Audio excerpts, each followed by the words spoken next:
Pemusnahan barang bukti berupa puluhan ribu botol minuman keras sama jutaan rokok serta produk lainnya ini dilakukan di halaman kantor Bea Cukai Palembang dengan dipimpin oleh Kepala Bea Cukai Sumatera Bagian Timur Afla Farobi. Di mana barang-barang yang dimusnahkan ini ialah hasil pengungkapan yang dilakukan oleh kantor Bea Cukai Palembang sama Sumatera Bagian Timur selama tahun 2017 dengan kerugian yang dialami oleh negara sebesar 3 miliar rupiah lebih.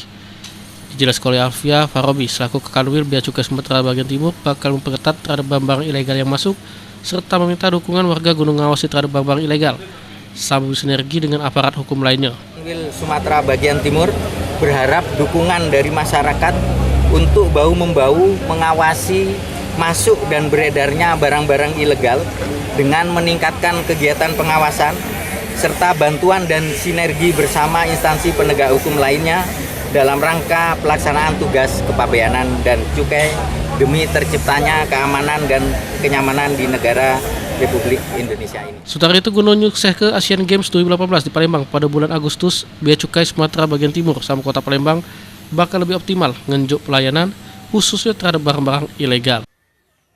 Firman Hidayat, PAL TV.